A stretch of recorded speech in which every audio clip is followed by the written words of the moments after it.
Coming up, the NBA trade deadline live as Sean Marks is already cooking. Spencer Dinwiddie, Royce O'Neale out the door. Who came back in return? And are there other moves along the way? We dive in coming up next.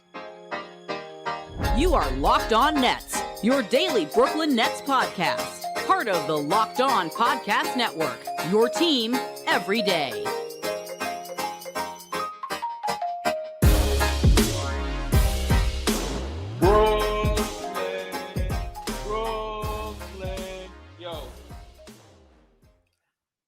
Yes, my friends, it is the sultry sounds of the Locked On Nets podcast right here on the Locked On Podcast Network. It's your team, the Brooklyn Nets, every single day. He's Doug Norrie. I'm Adam Armbrecht. We're live on YouTube breaking down the trade deadline for the NBA and specifically for your Brooklyn Nets. And thankfully, Doug, after a little bit of a quiet start, the Nets started cooking. Sean Marks started making deals, and we're finally seeing some of those veteran players get moved. The question becomes, do we feel good about the return on those investments?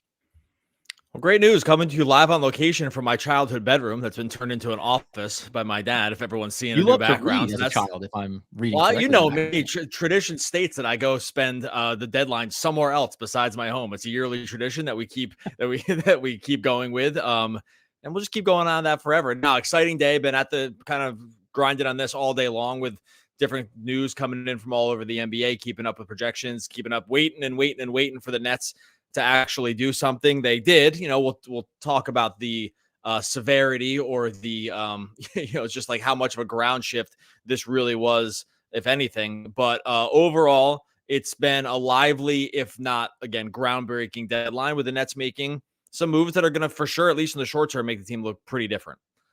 Let's go ahead and hit these in order, and we'll take time to mix it up with everybody in the live chat. We'll obviously cover any breaking news, which is always fun to do simultaneously while having these talks. First one came down with Spencer Dinwiddie. Toronto and the Brooklyn Nets make a deal. Spencer Dinwiddie goes out. Dennis Schroeder and Thad Young come back in. The further details on this from a contract standpoint, we knew that Spencer Dinwiddie was obviously expiring, and we can talk about some of the tension inside of the organization and his role. But Schroeder, 30 years old, he has another year on his contract after this one at just north of $13 million. And then you have $8 million on Thad Young. Instant reaction. Does this, at least feel good from the standpoint that a low value player in Spencer Dinwiddie at least returned functionality and then flexibility in terms of having some movable contracts in the offseason or going forward? Yeah, he was the biggest question mark, I thought, for going from into the deadline, because it was really unclear about where the organization stood on him. There's been sort of conflicting reports around his happiness. And then, there was even talk that he was going to we speculated that he might get bought out, and it was put out there on, the old social media platforms. And he actually jumped on it and said, that's not true. I'm not going to get bought out. And then kind of went and kind of defended himself. But he defended himself in a lot of ways that we had said going into the trade deadline, which was well, on the one hand, he seems unhappy. On the other hand, they put him on the other team's best player, and he plays defense every night, and he plays a lot of minutes. And that doesn't usually happen with guys just that, you're unhappy with. So it was a really sort of difficult situation to gauge, although it's not surprising to see him on the move here. This move, obviously, is Dinwiddie for Thad Young. It was reported briefly that Dennis Smith Jr. had been included in this deal, but then that was since walked back. He's Dennis Smith Jr. still on the team. So Dinwiddie for Thad Young and Dennis Schroeder. It's basically move out an unhappy part, possibly unhappy part, get in salary matching with Dennis Schroeder, who can A, dribble the ball up the court for you because you just lost your starting point guard, and B, is on money for next year that might be a tradable contract next year at an expiring $13 million. And sometimes those deals can kind of be helpful to help facilitate trades. Basketball perspective, we'll have time to talk about that, but that was my initial reaction to this was money deal. Maybe move off a guy that you said you were going to try to trade and they did it, and kind of nothing more. I don't see it as a huge needle mover. Schroeder's better at some things, worse at others. Yeah, that's about right to me as well. And we know whatever the expectations were coming into the year for Spencer Dinwiddie and this team, very early on, things seem to shift, and that could be correlating with the injuries to Ben Simmons. It can be correlated with the rise of Cam Thomas. We'll talk more specifically, as you said, about the team. And then also just when these come in, there's always something more that can happen here, because it started out as Spencer Dinwiddie for Dennis Schroeder, then Spencer Dinwiddie for Dennis Schroeder and Thad Young, right? Then, maybe Dennis Smith Jr. Nope, pull that back. So we know that these things kind of come fast and furious here. The second trade that went down then was with one Royce O'Neale. You and I talked about this on our preview show, saying that he was the most likely, we thought, to be moved here. As it stands right now, he's going to the Phoenix Suns to reunite with Kevin Durant, 3 second-round picks and salary match. So if we look inside of the Phoenix Suns and where they stand from two fronts, and there's an additional trade that happened here with Phoenix that can maybe inform where the Nets will be living. Second round picks, 2024 from San Antonio, that's protected 31 to 54. 2026 from Detroit, Milwaukee, or Orlando, least favorable with no protections. And then they have 2028 from Memphis and from Boston, and then also a 2029 from Memphis as well. So you'd like to think maybe that 2026 one gets in the mix here if we're just talking about potential high-end Detroit, right? Like maybe seeing how they shake out. But in the end, does this at least feel like cost a first-round pick to get them? We said that was too much at the time, but you get 3 second-round picks, and we'll see who these players end up being if they actually matter relative to this roster. Yeah, look, these are like just 3 dart throws, second-round picks. I think at this point, it was going to be way worse. Do we love the trade compared to what they unloaded for him to begin with? Of course not. But as we saw with how this trade market has developed, these role players were coming a lot cheaper than they have been in years past. There were other moves that we can highlight where it's like, Bojan Bogdanovic and Alec Burks got traded for Quentin Grimes and some second rounders. So like once I saw that trade go down with the Knicks, I was like, oh, Nets aren't getting first round value on some of these guys. Like it was just obvious. Right. Like Bojan's a plug and play player on a playoff team. Right. And so to get 2 of those guys to go out the door, I only bring that up to say, once I saw that trade go through with the Knicks, I was really sure that the organization had to probably readjust their priors on where it was. All in all, 3 second-round picks. Like, is it great? No, but it's something. And he's on an expiring deal, and he was unlikely to re-sign here, I think, short of them bringing in a superstar. So I think that that's fine. When it comes to the players that are coming over, so I know people wanted old friend Yuta Watanabe to come back. He actually went to the Grizzlies, so he is not going to be part of this deal.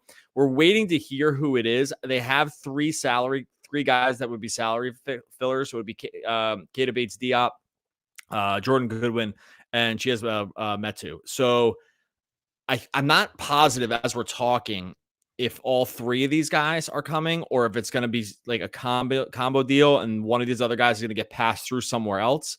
That part has not been confirmed, though I'm happy to be wrong about that and be corrected. So that's like one piece of news that we are waiting for. I mean, what was your reaction to this? It feels kind of like a nothing, but again, even anything back at Royce, I think is probably fine at this point with the understanding that we didn't want to Seth Curry this thing.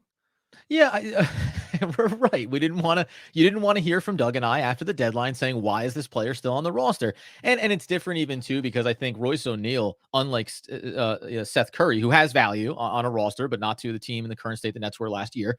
But Royce is a versatile player, right? He can guard a couple of different positions defensively. You can play him in a lot of different roles in the front court. He has the 3-point shooting. So he is a valuable player. And you mentioned about how the market, listen, it wasn't the same that you thought it was going to be. We could sit here and say, well, you should have done it a year ago when you traded for Kevin Durant. You should have been looking at, the Dorian Finney-Smith trades and the Royce O'Neale trades and been striking while, the proverbial iron was hot. Okay, but you didn't, right? And you played that out. So at some point, as you say, if he's going to expire and then just walk in free agency, get value now. And listen, second round picks are dart throws, but I'll at least take a chance on that. And who knows whether it's this offseason, whether it's next trade deadline, when the team looks different, when the expectations are different, maybe those second round picks turn into adding a key player that you want to have in your bench unit, right? So it doesn't hurt to have more of those assets because they always help facilitate something else down the line.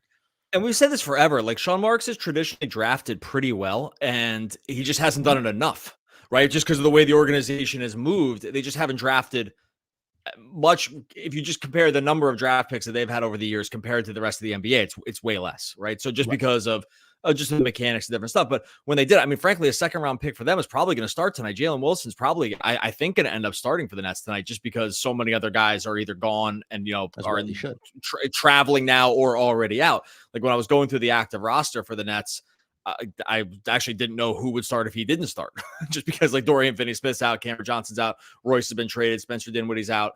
And so it's like, So anyway, my long story short is second round picks. If you're good at drafting, second round picks can be something, right? It's sort of the beauty's in the eye of the beholder. So I think I'm ultimately, again, going to be okay with this. This is actually kind of my expectation. I thought that this would be where they landed with Royce. It was going to be like, it's not going to be a first rounder. Like I said, just not to repeat myself, but like right when I saw a few of these other deals that went out in the morning, I was like, now I know it's not going to be a first rounder, right? Like I'm just sure about it. And so once that happened, to get even low level picks back, they need. I'm still of the camp that they need as many picks as possible. Like that's just kind of where they are. The other last note here, as it currently stands, is Harry Giles has been waived by the Brooklyn Nets, presumably because the salary match is coming back in. Remember, they took back 2 players in the Dinwiddie deal, so they get +1 there. Then they may take 2 back in the Royce O'Neale deal, so they need to make some space. We could spend, Doug, an hour just talking about why was Harry Giles even on this roster, but let's not get into that. It's a fact they had to even make the announcement. He really wasn't on the team anyway. Like, right. So I mean, it should have been good. Harry Giles remains not a part of the Brooklyn Nets roster. That nothing against him. Yeah, this is like an anti-Harry Giles thing, but like the way they treated him, he might as well not been on the team. So I'm surprised they even did the press release and just change his name in the locker room because they just treated him like he wasn't on the team anyway. So whatever. Before we get into specifically how each of these trades impacts, and mostly the Dennis Schroeder one, right? Because he is a functional player, rotation, backcourt, second unit, all that good stuff. You mentioned about the Royce O'Neale. When you saw the Knicks trade, the one thing I will say is when I saw that one, my first thought was, when I didn't know if the Nets were going to make any moves or not, was, well, if the Nets could have gotten Grimes for Royce O'Neale and something or other, there is, I think, going to be a version when the smoke clears on the deadline. We'll be able to go back and look at somewhat comparable trades that occurred around come in contributing rotational players, and we'll be able to grade how good or bad it was that the Brooklyn Nets ultimately went with 3 second-round picks for an expiring Royce O'Neale. So I'm fine with what they got for him, but I can look out and see young player X coming in from over here. Like, I think that's also the other thing that Sean Marks and the Nets should always be trying to do in any of these moves. Doesn't mean they're available, but I initially thought, okay, tell me what happens with Royce here, because we were a fan, at least, of Quentin Grimes coming out of the draft, and he's a young player and someone that you could see being a part of the future of a young team that's in that rebuilding kind of process. Yeah, that deal, like I said, I think that deal, one, was a market setter. 2, it was like a great deal for the Knicks. The Knicks got better, man. Like that team, they're real now. They're going for it a bit here. They got deeper, and they got guys who can play in the playoffs, and they just look like they're like mini going for it here. I don't say like a full going for it, but like around the guys that they already have, I really like the trade deadline for the Knicks. But yeah, I'm always we had said that the goal really for this year and this trade deadline had to be try to get even marginally younger and try to restock some of the draft, like as much as possible. They just need it, like, because the draft thing they're just going to need no matter what. They're going to need it in case they just try to make a deal for a superstar, or if they can't, they got to have something around to start to replenish these guys. Free agency is less and less of an option year over year, just with like real, needle moving players. So I think, like, I guess for me, it's 2:15 right now, and we're live on YouTube, obviously, and I'm not really expecting too much else to happen here. I think the waiving of Giles was probably a signal that they're done, because I just don't, you know what I mean? Like, I just don't know why they would waive him. I don't think they had to waive him now until everything was facilitated at the end. And players are getting waived now. Like when you're all said and done, to line yourself up. Well, yeah, but I mean, if you're signing it and the guys are coming in, you can't be over the limit, right? Like, right. No matter what. But, and we've already seen some other guys get waived, like Pistons waiving everybody here. Like, Pistons waived Daniel House. They just waived Killian Hayes. Their old friend Joe Harris just got waived. So, like, it's waiving season for some of these teams to get it through. So maybe that was part of it. But I suspect this is kind of like the end of the line for the Nets. Happy to be surprised if we see like a first for Dorian Finney-Smith, but there's no rumblings of that at all right now. Looks like DeJounte Murray stuff's kind of dead. All in all, fairly I think honestly, like a fairly quiet trade deadline. Some interesting kind of things happen we can talk about later, but I think the Nets at this point are probably done. And I'm sure that like some of the names I just mentioned, like House or even Killian Hayes, could perk people's ears up, but I don't see those. I don't see that happening for the Nets. Just because I just don't think that's where they are with their roster. And also guys getting cut or released following trades or different moves, that doesn't need to be resolved today, right? Those guys could be discussed and looked at by other teams for the days to come here. I just don't think the Nets are like in buyout candidate stand. Like they're not one of these teams here. Like I just don't think that they're. I'm just guessing, but they don't line up to be one of those teams either to like take on some of these guys. Again, could be wrong, but I just don't I don't get the sense that that's what's going to happen. Well, because I think in a lot of ways too, like I think they were reluctant, right, to want to make these moves, specifically with Royce O'Neale, right? You're swapping out some parts when it comes to Spencer Dinwiddie and Schroeder, but they were reluctant to do that. So when you're a total, whether or not perceptually or otherwise, bottom of the barrel team, then you want to take flyers on guys, right? Give them some run at the back end of the season. In spite of these moves that the Nets made today, I think it's still going to be the same agenda coming out of this deadline. We want to win basketball games, right? We're still trying to push for that play-in tournament. They didn't make seismic shifts here where they got rid of, Mikal Bridges, Cameron Johnson, right? Any of these key contributors, or even Nicholas Claxton that was speculated around this deadline as well. Maybe something ends up happening, but we'll wait and see. Before we tap back into specifically the Schroeder and how that impacts the rotation and roster, just we'll touch base with you guys, the faithful listeners, almost over 250 strong going here on YouTube. I'm just going to throw this one up real quick. I didn't know, Cesar. I couldn't even begin to speculate who's the hierarchy between Watford and Sharp. I'm going to go ahead and be bold here. I think Day'Ron Sharp is a much better player than Harry Giles. That would be my takeaway there. But there always has been an affinity for players like that. The other one, I will say, coming in from MJW, these moves just seem to be done with no direction in sight. I disagree on this. So do I. There's clearly a direction here. Expiring contract, Royce O'Neale, get value, whatever it looks like. You got value. Spencer Dinwiddie unhappy. And then again, while he was expiring and Schroeder and Young aren't, that is salary matching capabilities for the offseason or for next year's deadline, however it shakes out. So this actually does speak to, we understand the position we're in right now. We're still going to try to win games and all that stuff with our core, but this starts to set us up for future moves. So I actually think this was a nice step in the right direction. Thad Young is expiring this year, but Schroeder is not. Thad Young is. Do you want to double check this? Yeah, I will. But I'm pretty positive that he's $8 million here, and then that's the end of it. But Schroeder is $13 million for next year. And like I said, if you knew you're going to send Dinwiddie out, one is they had to get some ball handler back, right? Like they had to get some sort of tradable money back in. Oh yeah, Schroeder's he's out. Sorry, $8 million done for Young. So yeah. Schroeder's still. I mean, Schroeder's been at every team in the league over the last 6 years, but he also is still a live body. He was relegated to the bench now because they had changed their starting lineup. After the RJ Barrett and IQ quickly trades, they had moved Schroeder to like a sort of a 6-man ball handler, close sometimes, kind of like depended on the matchup, but had been starting and then moved. Like he'll definitely be able to run some pick and roll, get to the rim. Not incredible shooter, but hasn't been terrible this year. 35% from three.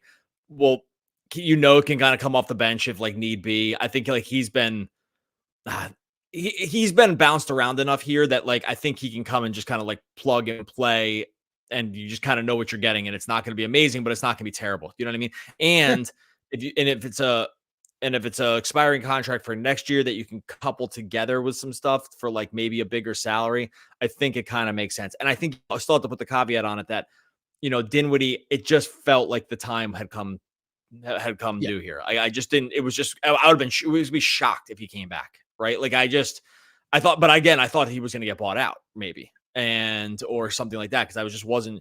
It felt like he had tanked the value so much because he'd just been kind of just bad, right, for a month now. The numbers, if you look at it, are such a drop off month over month. Some of that's design, right? Cam Thomas starting and just getting fewer shots, but also and then that's running sort of a different offensive scheme. But I just was like, who's trading for him now? Right. Yeah. I just couldn't, it was just so hard to see it. So I think to at least just maybe even just make a lateral move in that case, I think is probably just fine. I think they'll make use of Thad Young at the 4 here for the second half of the season.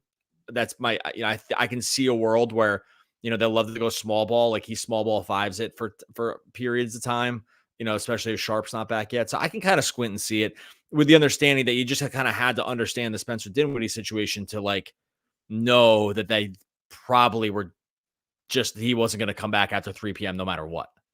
Yeah, and there is something too. You mentioned about Young, 6'8", 235 again, like, and we played with the Nets going back a handful of years. Like you can understand how, at least in the short term, he helps them at a position of need. And unlike, say, a Harry Giles, if he's on the roster, you assume he's going to get some run here as well and give them a little bit of that Dorian Finney-Smith Who's versatility. that? Okay, Oh, so you Thad said small Young. ball. Sorry, Thad Young is going to get run. He said that's Yeah, who meant. yeah, that like that Oh you yeah, can yeah. just see small ball lineup. You said it, small ball lineups. Dorian Finney-Smith. They put they were sticking Royce O'Neale at the 5 at times, right? So let's get a little bit more size here that we can kind of work with, obviously. And he's 35 years old and it's expiring, so you don't have to worry about it too much beyond that. The Just on the Schroeder piece, like if you want to squint and see some value, 35% from beyond the arc. That's his best mark since 2019-20 back with Oklahoma City. You mentioned there as well. This is his 1, 2, 3, 4, 5, 6 stop since 2018-19 after being with the Hawks to start his career. I'm fine with it. The other thing I like about it, you mentioned how Dennis Smith Jr. got thrown in and then pulled out of the mix here. So maybe there's something to come here. We had mentioned him or Lonnie Walker, expiring deals. What's your long-term plan? The other thing you can like about having Schroeder, if you specifically think, hey, he's in the bench unit, right? No upsetting the apple cart with Cam Thomas, starter now, right? Not coming out of the rotation as a starter.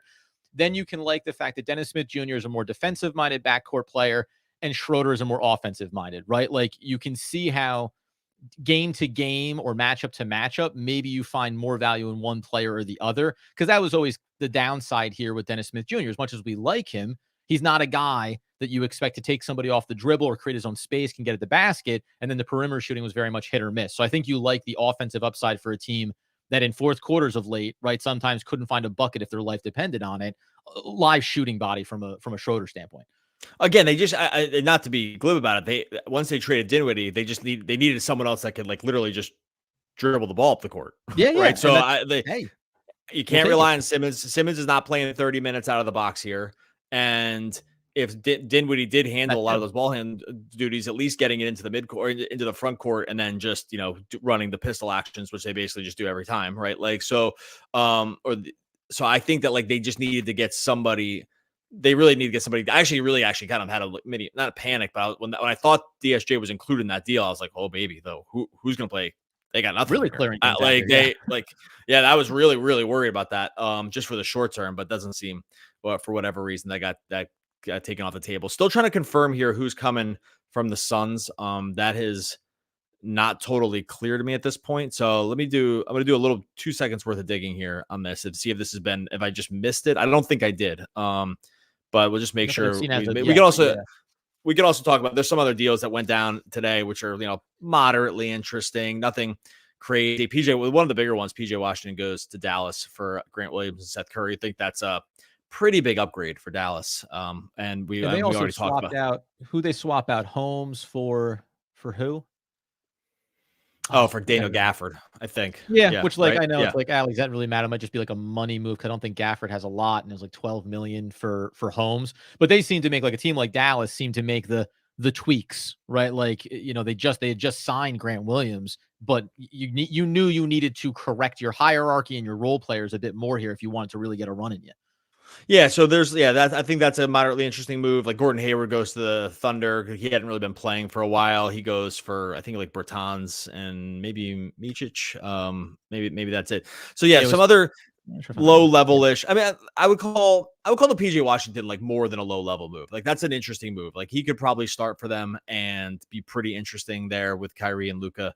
But and obviously, like, it'll be interesting to see where the Knicks end up landing with Bojan and Burke. I mean, Burks will definitely come off the bench, but like they've been hurting for bodies bad because they've been having to basically run their starters 40 plus minutes every single game because every single guy is hurt, and Tibbs just like, you six are playing and that's it. And so they have some more guys coming in, but otherwise, like across the NBA, we didn't see really any huge things happen here. Mostly just low level, moving some contracts around, guys who maybe weren't out their welcome or just like weren't part of long-term futures, kind of stuff like that. Some head scratching, like the Pistons is always kind of like a little confusing to what's going on there, but whatever. And but that's the Pistons MO. You never know which way they're swinging here. And some teams just did nothing, the Bucks traded, they got Pat Bev in for campaign. Like that was their move. Lakers, nothing, right? Celtics, nothing. Nuggets, nothing. I mean, and some of these teams weren't expected to be really like, I think they mostly probably see themselves as being like sort of what they are. But I think all in all, the big pieces that people were wondering about DeJounte Murray, like that doesn't seem like that seems like it's going to stand pat, although we do have 34 minutes left to go. Yeah, obviously. There was one good comment here. The OKC, real quick though, when you saw they did the Gordon Hayward, and there was at least some like low level rumors that they were one of the teams that was starting to garner some interest with DFS. Do you look at that trade and think anything about the players you see there and say like, hey, I know he's under contract for multiple years, but should the Nets have entertained that type of move based on the players they got in return, and just moving off of a veteran that you could obviously make different decisions later? Wait, who is that? Who's the player you said first? Dorian Finney-Smith going to OKC. When they start talking Gordon Hayward, you figure, hey, maybe they went to Gordon Hayward because they were in on a few different guys, but the Nets seemed, out of all the players, Dorian Finney-Smith has been the guy that the Nets seem to set the highest benchmark for trading. And likely, I would assume we find out that the Nets just kept kind of saying, no, sorry, not enough. Yeah. Nope, sorry, not enough when it came to him, right? Yeah, good call. You're good call by you, because we hadn't really talked about DFS at all. So he was another one where, he looks like he's still going to be on the team. There was a case to be made that was okay, right? I think it's always risky where he is with his age curve, right? Because he's like entering his age 31 season, but he's been really good for them this year. He's the kind of guy where if you were going to make a move in the next year or two, you can envision just keeping him on the team. The contract's great, right? $15 million next year. 15 million player option for the year after. And I'm actually don't know, there's a world where he picks that up. Right. So yeah. I think that I think he's a guy, because he has potentially 2 years left on the contract, because he is plug and play on so many different rosters. We already know they valued him really high if they're turning down even low end of first round picks for them, 2. It seems like they may have done that. This one was close. I probably still would have taken the picks, but I can tell a story where it makes sense that they kept them, because if they're still trying to even get in the play in this year, which they're probably going to be, or they're definitely going to be, then he does make sense for this roster. So, I mean, that's where, what was our guess on DFS before in the trade deadline show? We thought he would stay. We said he stayed. Yeah. And I also, then really, even specifically on that, it was like when you look at Trey Mann, who came over in the Gordon Hayward trade, right? Point guard, 23 years old, and thinking about that type of upside on a player like that. One other note that I actually thought, who brought this up here? Because I started.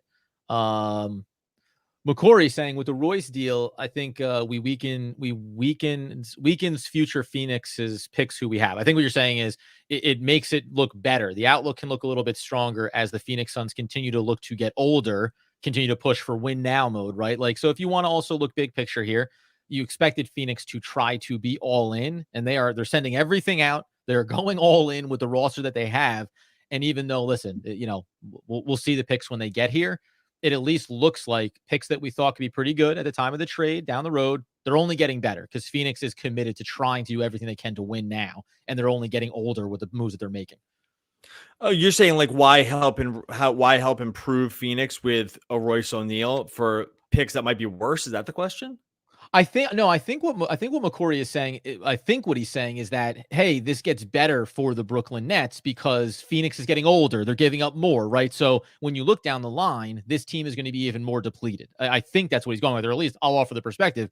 This does at least make that outlook look better, right? Phoenix is more committed now. They continue to be committed now, as you would expect. And it means 27, 28, 29, 30. When you look down the road, those picks could be whatever we think their value could be. They should only be increasing, at least speculatively, right now.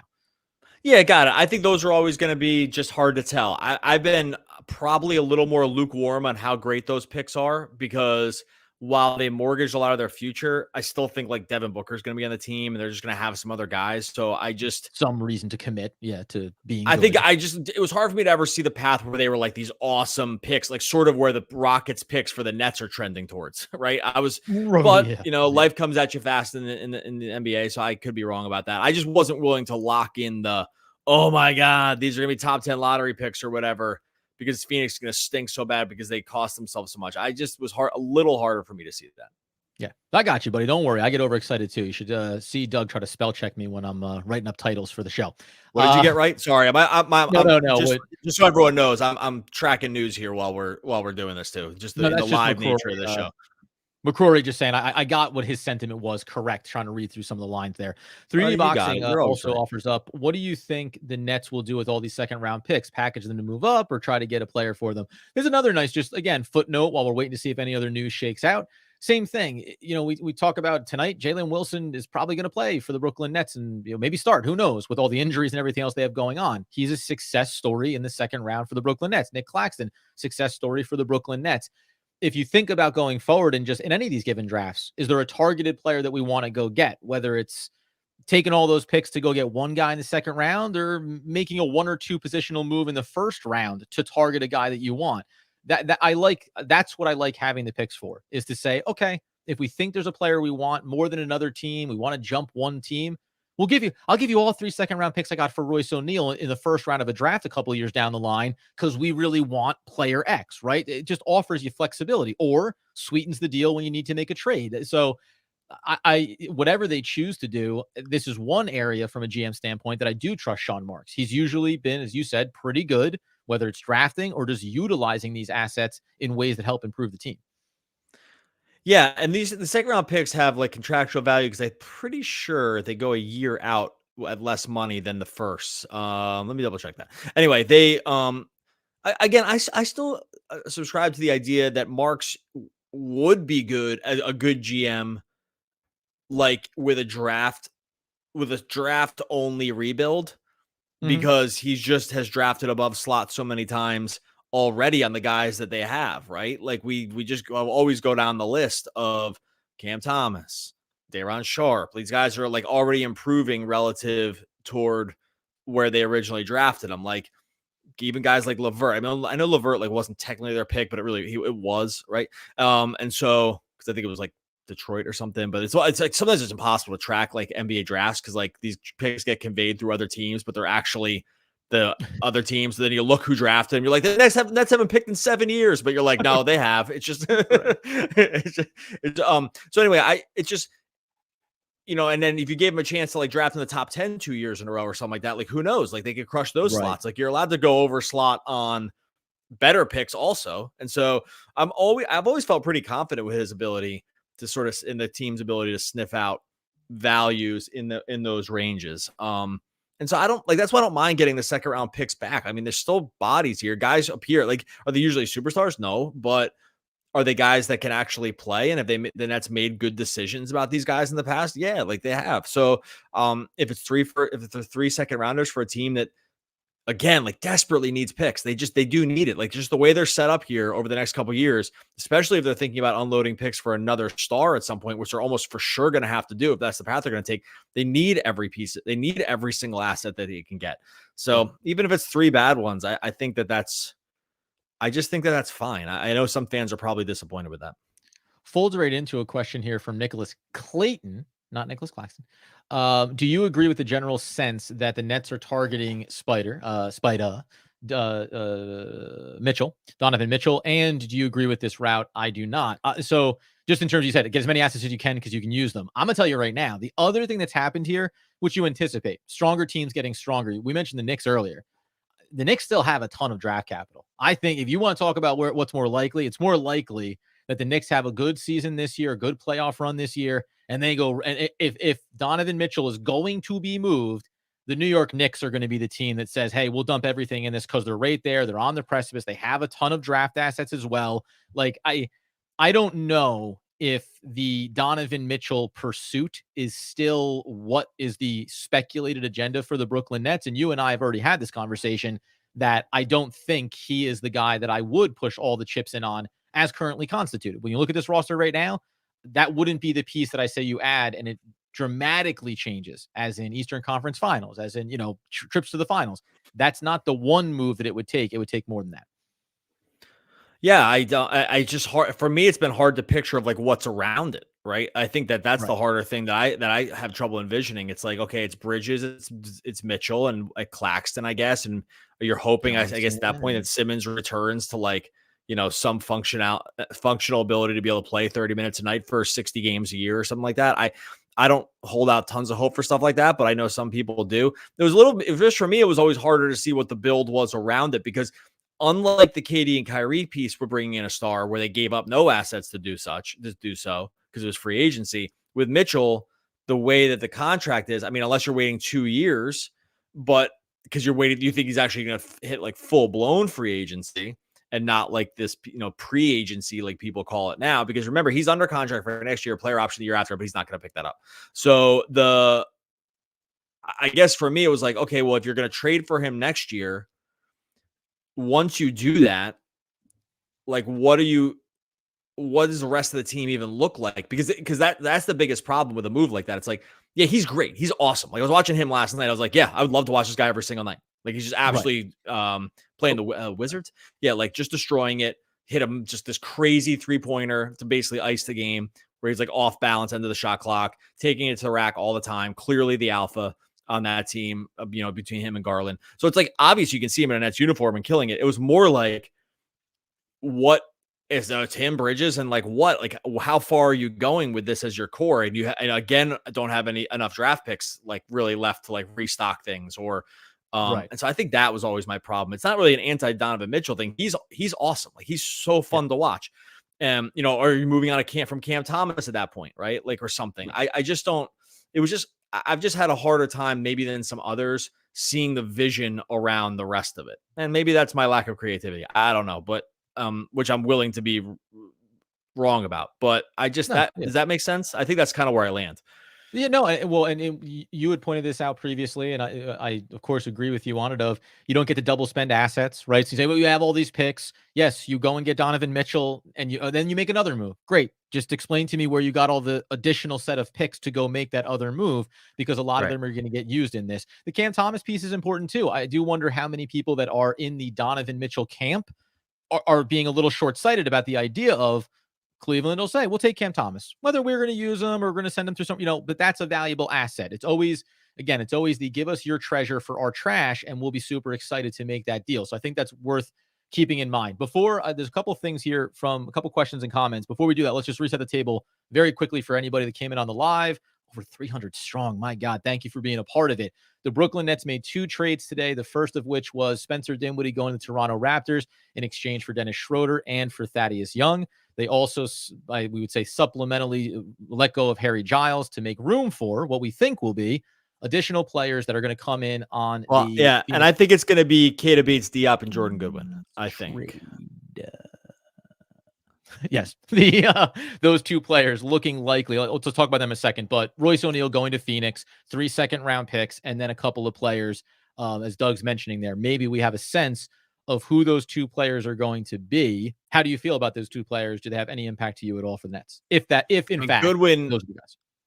Goodwin would be like a third-string point guard, which again they probably need right at this point, just to have another ball handler, because they really. Dennis Jr. hasn't been exactly healthy. We already know about Ben Simmons. And then after that, it's like basically Dennis Schroeder. So like, I don't know, if they have another ball handler. KDP has been in and out of the lineup. It's not really a needle mover for me. That's really just sourly matching stuff.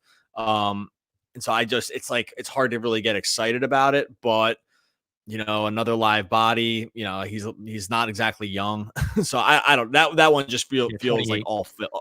Yeah, it just feels like all filler to me. There was times when people kind of dreamed on this, especially when he was out with the Spurs, but it just really hasn't ever materialized. He hasn't really been able to, he spiked one season of shooting threes, okay, and then has kind of dropped back down again. And it was in and out of the rotation here for Phoenix when they were sort of more injured, but now that they were getting healthier, with Beal back and Grayson Allen fully back, and like he really wasn't part of what they were doing. So it's not really that exciting. I'm more just fine to just get the picks back. And if you think that these guys can play a few minutes, great. I don't really see them cracking too much of the rotation. No, it's a guy that's never even sniffed the court really for Brooklyn. But it's like when you have a guy like Keon Johnson down in the G League and you're talking about bring up a guy, Goodwin, 25 years old, knocking down 28% from beyond the arc. It's like there's an in-house guy you can give a chance to. Why not? But here's a couple of interesting ones. First, this is the most interesting thing you could say, and a great way to get up onto the feed on YouTube. Man, am I glad you guys are live. Can't stand the BS on the other channels. I just want to hear about the Nets trades only. Well, that's what we're here for, baby. We're a Locked On Nets podcast, and happy to have you on with us here. Stifler's mom. Oh, nice little callback to a simpler time, American Pie style. My goodness. The other one here from Frequent that movie franchise made like $1 billion. If you ever think you can't be successful doing something dumb, go look at the American Pie franchise. They're like all billion.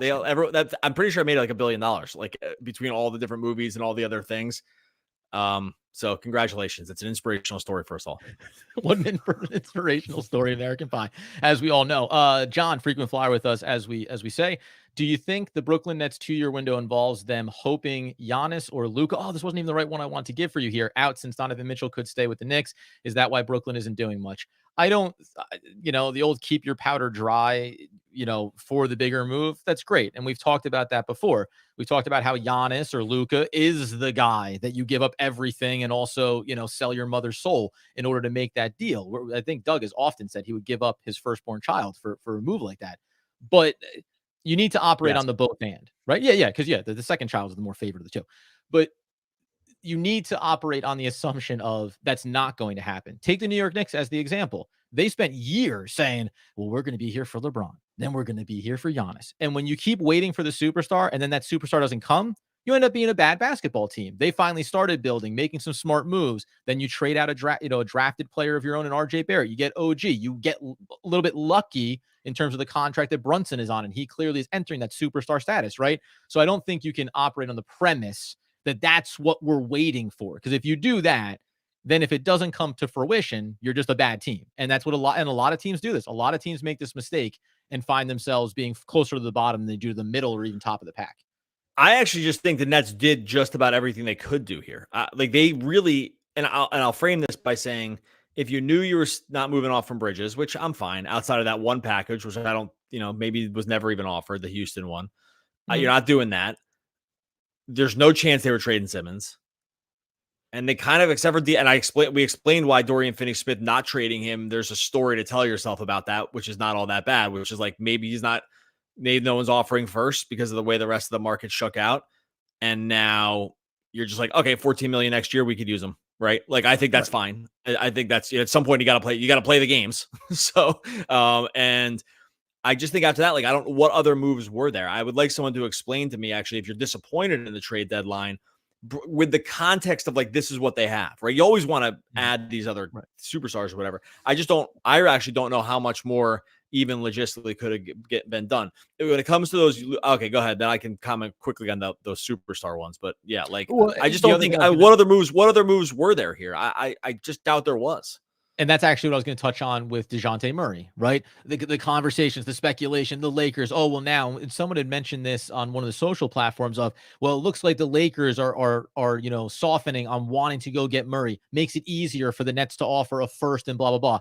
No, it doesn't make it easier. It makes it more likely that Atlanta says, you're under contract. We'll wait to the offseason. We'll hold on to you, right? So you want those moves to happen, but everything about this deadline, from seeing what assets were being given up for some roster and rotation players, you just said, where were you going to go? And probably the only way to make a bigger move like that would have been to overpay. And that would have been frustrating in its own right when you look at it compared to other moves. You would have said, so the Nets were so desperate that they went and threw everything they had for player X. Maybe it was Murray. They ended up giving 2 first-round picks plus a couple of swaps to go get Murray. And on the back end, you'd be looking back at it and saying, what did that really do for us, right? Where did it really get us another year later?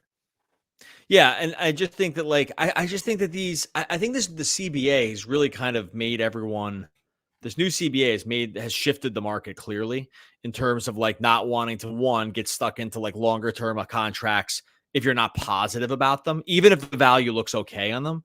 It's like, because it hurts you way worse to be on bad money now, or money you don't want, than it did in the past. And it already hurt in the past, and now it really hurts in the CBA. So when you look at guys like Murray, and I just think, like, is it weird that like the mechanics of the NBA didn't allow to facilitate all these different trades? To me, it's just not really that surprising. And I don't know. Is that answer the question? I'm not sure. I want to make sure I'm answering your question correctly, or like answering thought correctly. I also, yes, I think that every deadline is different, right? And you start to get a sense of it early, and then that informs whether or not your individual team, based on expectations, is or is not, could or could not, will or will not make moves. And we're seeing over in the comments here about Breaking news: Doug McDermott traded to the Pacers.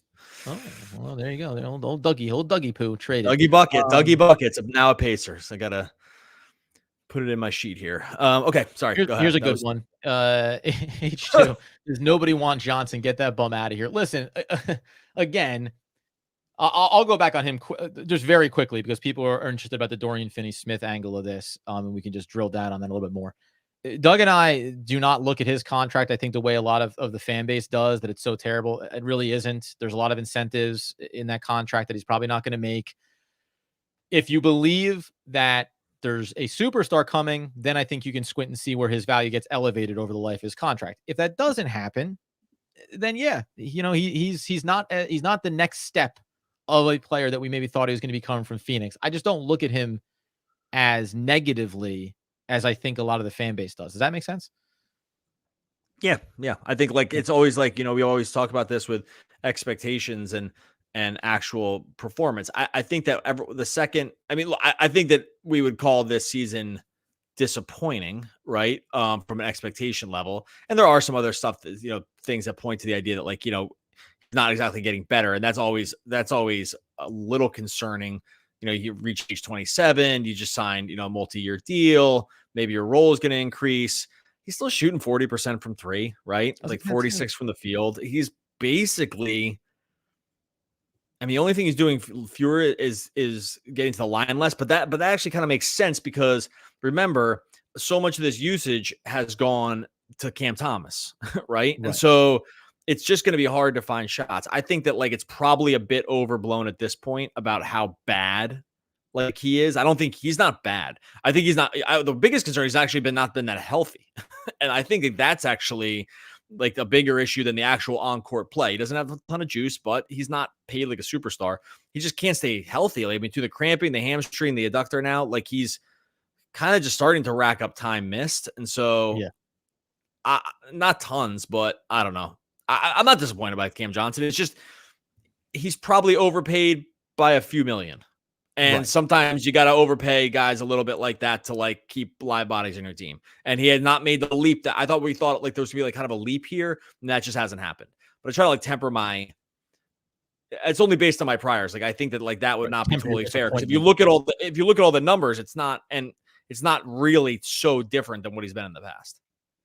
12 minutes. Somebody asked 12 minutes and counting, 3 p.m. trade deadline.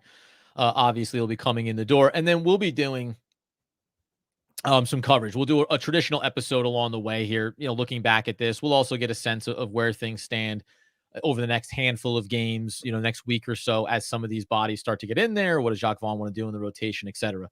The other one, I saw this just from Henry. So we blew up a title contender, obviously the KD Kyrie era, to not rebuild, but sit around with role players and fringe all-stars to hope for a savior. What is the point of this team? What are we doing here?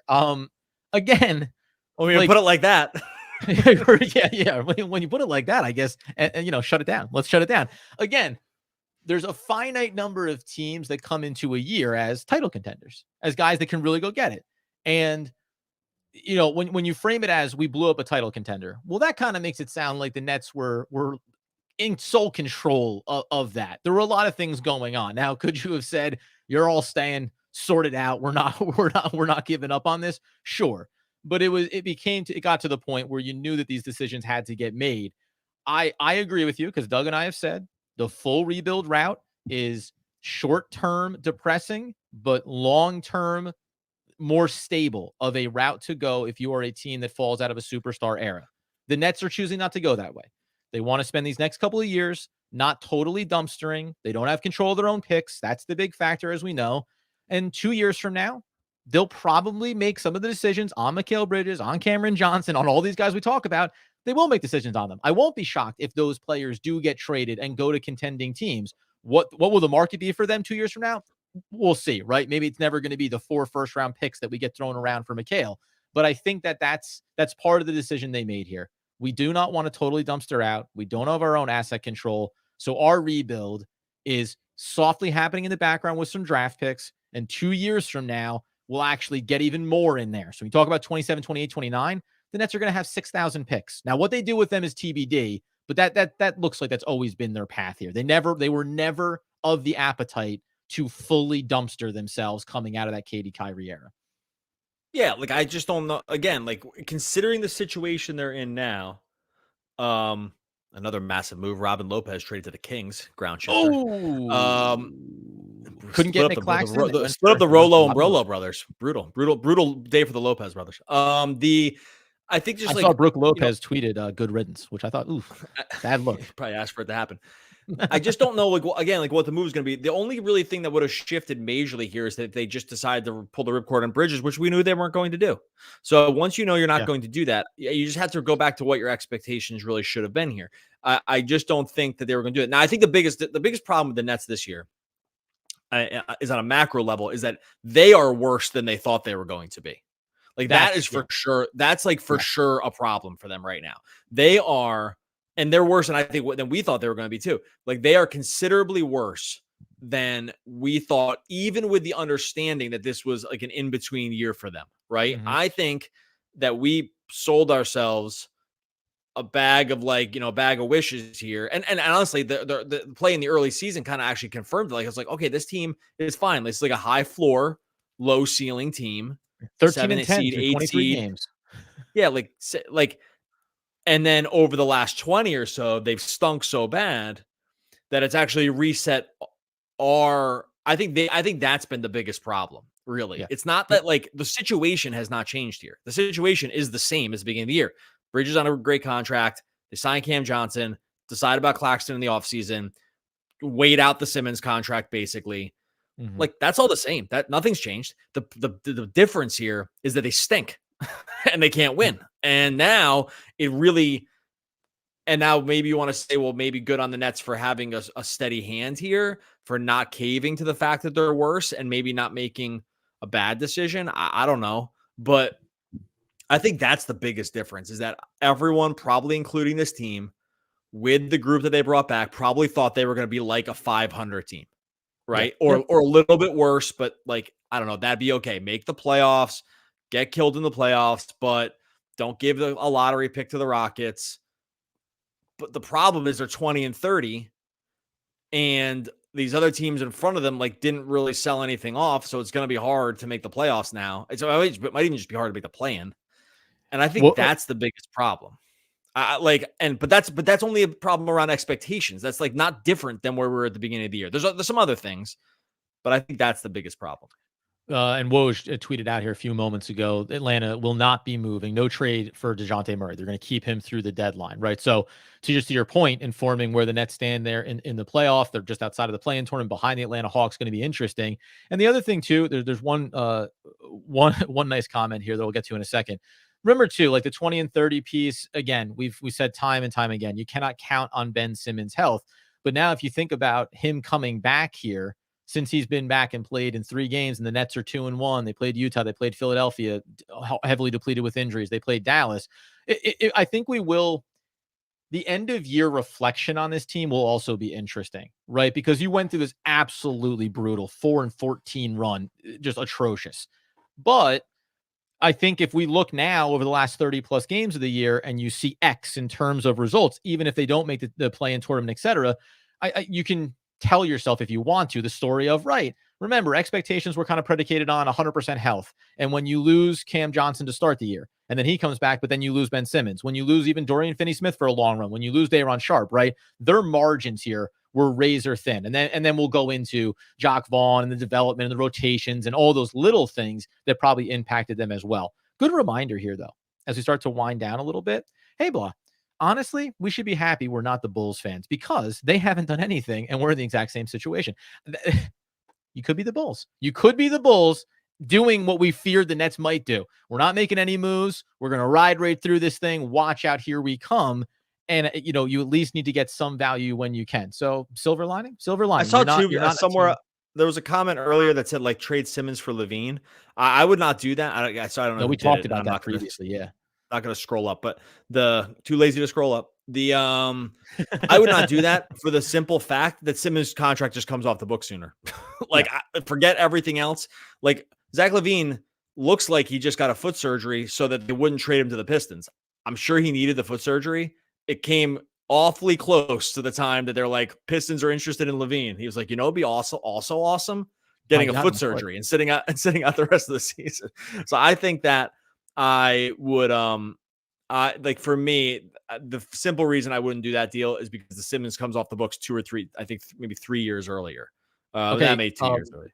Gonna jump in with Nets relative information. Shams Charania reporting to avoid the $1.5 million upcoming contract bonus for games played, the Toronto Raptors are planning to waive Spencer Dinwiddie, sources tell The Athletic. Interesting.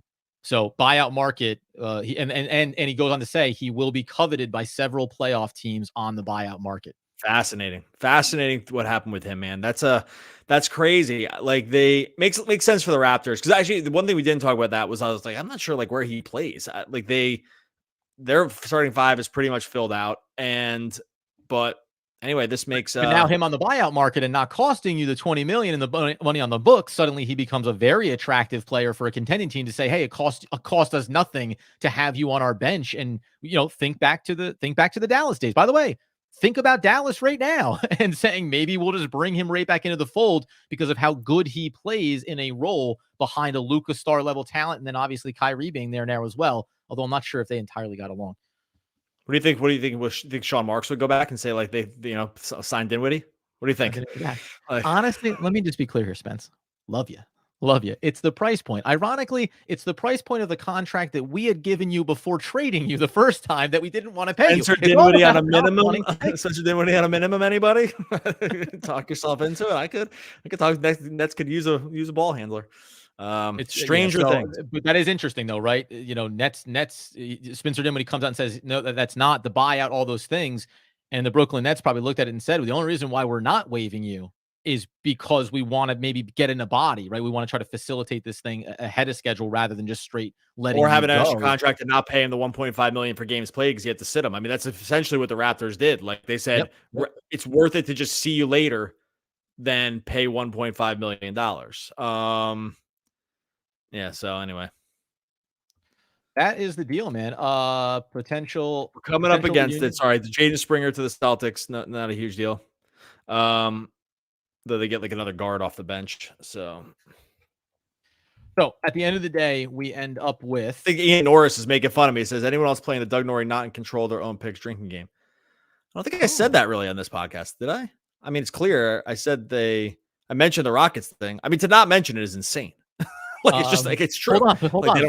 Follow up. How many times? Guess what? Drink. Because they don't have to control their picks. Yeah. And by the way, the Nets do not have control of their picks, buddy. You're gonna be on the floor in a second. You don't watch yourself. You got to be careful. Start giving out fodder. Yeah, you dug your grave, my friend. Climb in. It's nice. Hand you the shovel. As we wrap up here, and the deadline is it's 2 minutes away. So waiting for that big blockbuster trade. The Brooklyn Nets send out Spencer Dinwiddie to the Toronto Raptors. They get back Dennis Schroeder. They get back Thad Young. Thad Young expiring $8 million. You have Dennis Schroeder on a $13 million contract next season. Spencer Dinwiddie subsequently gets waived by the Toronto Raptors, so he'll be on the market. And then you have Royce O'Neale going to the Phoenix Suns for 3 second-round picks, also Goodwin and Bates Diop. And then Giles was waived as we kind of expected that there would be too many players coming back in the door. So Harry Giles, we hardly knew ye. Those are the moves for the Brooklyn Nets at the deadline. And honestly, I think you and I are satisfied with that, because when we did our preview, it was, do we think we get one? And Royce O'Neale is the guy we thought. So the fact that they did something to move off of, even if it's just for the sake of having guys in the locker room, contributors in roles, Spencer Dinwiddie was clearly on the outside of that looking in. So you facilitate, you get 2 guys off the books here, and you hope. Yeah, we're going to see some, I think, and like just minor things too. I think we're going to see some more Jalen Wilson now. I think that's like pretty, that seems like it's going to happen, right? Like you clear out O'Neale, I think that's a decent amount of minutes. They're definitely going to miss Royce O'Neale's 3-point shooting just like for this year. But I think there's a little bit more of a path for Jalen Wilson. There's more of a path now probably for Cam Thomas to be a primary ball handler in the offense. Like we saw the assists, great coming off career high 8 assist game, right? Like he's we saw the assists kind of start to climb, and I think that we're going to see him maybe facilitating more of the offense. There's more of a clear path for that now. So I think there's like good, decent takeaways that we can take from this. Let's just say if we're looking at this glass half full, got some more picks, a little clearer path to the young guys, some trade-ish assets for later if they need it, like for next year in Schroeder. And that's just where they are. And like the hope here, like, if you're a Nets fan, you're going into this the rest of the season thinking, can Simmons get healthier enough to play? Can Simmons play 25 more games? I mean, that's probably too many, but like can Simmons get up to high 20s minutes and play every game that's not a back-to-back from here on out? Like that would be a massive win, right? Like we dream, right? We dare to dream. Can he do that? Can he do that? I don't know. We are a couple of dreamers. Maybe we see a little more Clowney here if they want to maybe try to play him at the 4 a little bit and try to play him alongside Claxton if you think he can floor space a little, right? And try to get some more defense out there. I think that there's just, I guess for me, I just didn't think too much more than this would happen. My version of disappointment from this would have been if we were recording now 3:01 Eastern, and if it was like, because I joked about it, I actually thought it was gonna be real. I was like, if it was just Dinwiddie and Royce and they're all still here, I was like, this would be weird. This would be weird. It's gonna be hard to talk about this if this is just like still the thing. So that was my actually biggest in a world that's pretty cushy here. My biggest fear was that we were gonna get to 3:00 and be like, it was literally gonna be the same roster, and that would have been a disaster, and they didn't do it. And you know why too? Because it to think about a group of players then at that point too, that all kind of saw two things. One, that saw the writing was almost on the wall, and then cut two, know that the writing is on the wall. Expiring $20 million contract, Spencer Dinwiddie, expiring $9.5 million, Royce O'Neale, right? Then you got a bunch of guys, and listen, they're professionals, they're going to go out and play, but it is different. And while the wins and losses may dip here by playing more Jalen Wilson, who they should, and I'm excited about, 36.4% from beyond the arc this season on 11 deep balls. Looking forward to that. But you know what I mean? Like that does get weird. It does get weird after a deadline when everyone's been kind of anticipating some things shifting. None of it happens, and then you're a veteran-heavy team that's 20-30. That is a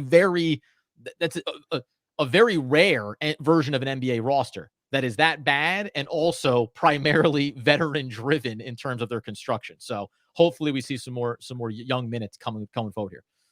All right, let's just wrap it up. We're going to get out of here because we're going to be coming back to you after the game tonight. Guess what? Nets still play tonight. I think they have 8 guys tonight for tonight's game. I'm pretty sure. And so we'll double check that. So just as a recap on the trade deadline here, out Spencer Dinwiddie, out Royce O'Neale, out Harry Giles, almost out Dennis Smith Jr., but back on the team. Not included. Seemed like he was included in the trade, but he is still on the team. In Dennis Schroeder, in that old friend Thaddeus Young, in Keita Bates-Diop and Jordan Goodwin. We're pretty sure on that one. And in 3 second-round picks. Adam, did I get everything correct there?